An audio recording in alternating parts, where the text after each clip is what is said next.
1449 жыл Есен хан бастаған 20 мың ойрат әскері өзінен 25 есе көп қара құрттай қаптаған 500 мың Қытайдың императорлық әскерімен майдан даласында кездесіп тас талқан етті.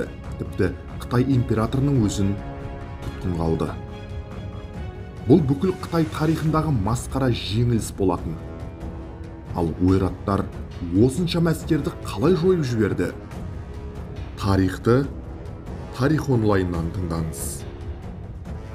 1368 жыл.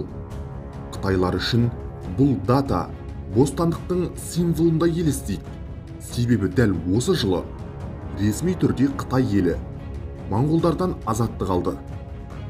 Шыңғыс ханның және оның ұрпақтарының езгісіне түсіп, аяусыз қуғынға түскен қытайлар қаншама уақыттан кейін естерін әзер жиды.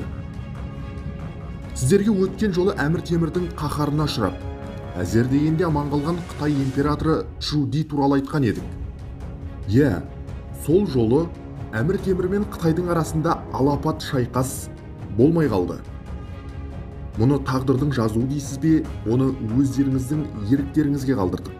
Азияда өзіне тең қарсылас көрмеген атақты әмір мен Қытайды империя дәрежесіне көтерген Чжу Дидің мүдделері бетпе-бет келіп қалған болатын. Ешқандай тарихшы немесе стратег, егер Темірдің ажалы жетпегенде, сол шайқаста кімнің жеңерін дөп басып айта алмас еді. Бірақ біз Қытай армиясы мен көшпендінің аяусыз қырғын соғысын шын мәнінде кімнің мықты екенін айтып бере аламыз. Есіңізде сақтаңыз. Мына біз айтқалы отырған тарих Әмір Темір өлгеннен кейін, арада 44 жылға жуық уақыт өткеннен кейін болған оқиға. Сонымен Әмір Темір 1405 жылы отырарда белгісіз жағдайда дүниеден өтті.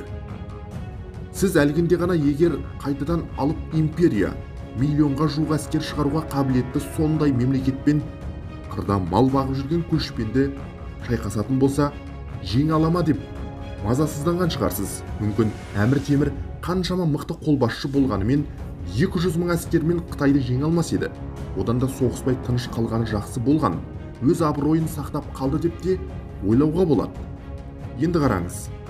Әмір Темір кезінен де күшейіп, одан да мықты қуаттылыққа жеткен империя түптің түбінде көшпенділермен тағы бір мәрте бетпе-бет келді. Қытай императоры ең үлкен қарсыласынан құтылып, жүрегі орнына түсті. Өмір бұрынғысынша жалғасты. Алып мен империясы жанындағы шағын-шағын хандықтарды, патшалықтарды шетінен жалмап, жұтып қойып жатты. Қаншама шағын ұлттар қытайландыру саясатының құрбанына айналды. Император құрлықты қойып, енді теңізде тайраңдауға көшті. Айналасындағы Тайвань, Хайнан секілді аралдарды қоспағанда, қиырда тып-тыныш жатқан Шри-Ланка, Индонезия аралдарына дейін барғанымен қоймай, жергілікті патшаларды қорлап, кейбірін тіпті маймыл сияқты торға салып, Пекинге әкеліп қызық көрді. Бір сөзбен айтқанда, Қытай императорына енді жер бетінде қарсылас жоқтай көрінді. Моңғолдарды маңыратып далаға қуып шықты. Дала болғанда қандай дала? Суы тапшы, шөбі аз қуарған алқаптарға ығыстырып, онсыз да тозғындап кеткен моңғол кедейлерін одан әрі азапқа салды. Енді олар керісінше моңғолдарды билеуге талпыныс жасады. Яғни қытайлар, кейбір тайпа көсемдері қонысы тарылып, пайдасы азайғасын, амалсыздан Қытай әкімдерінің қол астына өтіп кетіп жатты. Бір кездері бүкіл әлемді аузына қаратқан моңғолдар енді өз жерінде қорлануға айналды. Алайда бұл жағдайға бір адам келіспеді. Есен Тайшы. Оның арманы алыста болатын.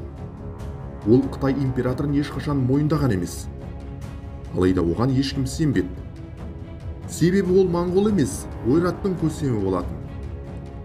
Кейбір моңғол ақсүйектері кезінде босағаны күзеткен ойраттарды менсінгісі келмейді. Кешегі жалшыны бүгін хан қылып сайлау оларға масқара жағдайдай көрінді. Оның үстіне, қазіргі Қытай бұрынғы Шыңғыс хан тұсындағы Қытай емес. Айбарбасым, әскері теңіздің толқынындай көп. Расында императордың армиясы алапат теңізде еді. Соғыс кезінде әр провинциядан 100 мыңдаған жауынгер шығаруға күші жететін сондай алып империяны жеңу деген сол кездері ақылға сыймайтын дүниедей көрінді. Алайда Есен Тайшының жалындаған рухы моңғол ақсүйектерінен басым түсті. Сонымен көптен күткен екі жақтың алапат шайқасы басталды. Күздің қара суығында император Чжу Цзичен бастаған 500 мыңға жуық әскер көшпенділердің тұрағына бет алды. Мұздай қаруланған теңіздің толқынындай қалың мөпірдің астанадан шыққанын естіген моңғолдар не істерлерін білмей дағдарды. Расында да бұл күйреп жатқан көшпенділер үшін нағыз апатты жағдай болатын. Құмырсқадай қаптаған Қытайға қарсы Есен Тайшы бастаған 20 мыңға жуық ойрат моңғол әскері қарсы жүрді. Екі жақтың әскері Туму деген жерде бір-біріне қарсы сап түзеп тұрды. Бұл расында да алдын ала шешіліп қойылған соғыстай көрінді. Себебі ойраттар өздерінен 25 есе көп 500 мың Қытай әскеріне қарсы тұру. Бұл мүмкін еместей көрінді. Алайда көшпенділердің жанкешті ерлігі тарихтың дөңгелегін мүлде басқа жаққа өзгертіп жіберді. Күн шыққанда басталған соғыс түнге дейін жалғасты. Сол кездегі тарихи деректерге қарағанда 500 мыңға жуық әскердің 200 мыңы майдан даласында қырылып қалса, жан сауға сұрап қалған әскер бірі орманға, бірі тауға қарай қашқан. Ал императордың өзі Чжу Цзичен тұтқынға түсті. Бұл қытайлар үшін нағыз катастрофа болатын. Император Чжу Цзичен тұтқынға түсіп, ойраттардың талабын орындауға мәжбүр болады. Сонымен масқара жеңіліске ұшыраған Қытай императоры ойраттар тұтқынында болып, бір жылдан кейін ғана еліне жіберіледі. Ал шығыста өзін Шыңғыс ханның ізбасары санаған жаңа көсемнің жұлдызы жарқырады. Оның әскерлері жеңіліс көрмеген алып Қытайды тізерлетіп, моңғолдарды мойындатып, Тибетке дейін жетсе, батыста бір әміршімен текетіреске түсу қаупін тудырды. Ол әмірші Шыңғыс ханның мұрагері, бүкіл Дешті Қыпшақ пен Мәуереннахрға билігін жүргізіп отырған Әбілқайыр хан болады.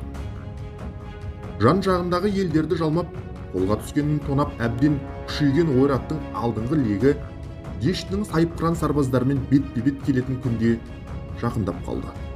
Әбілқайыр хан өзінің Дешті даласының көк жалдарына сенсе, Есен хан Қытайды тізерлеткен үздік әскеріне арқа сүйеді. Айналасын жайпаған көшпендінің екі ханы бір-бірін мойындамады. Алайда тарих басқаша өрбіді. Ойрат көсемі көп ұзамай өз адамдары арасында өлтіріліп, бұл алапат майдан болмай қалады. Енді ғана қуаттылық шыңына жеткен ойраттар одағы қайта адырап кетеді. Алайда қожыраған ойраттардың үст темір Тайшы бастаған бір толқыны тәуекелге бел буып Әбілқайырдың иелігіне қарай жақындайды. Бұл әйгілі сығанақ түбіндегі шайқасқа, одан кейін Керей мен Жәнібек сұлтандардың тәуелсіздік үшін күресіне жалғасты.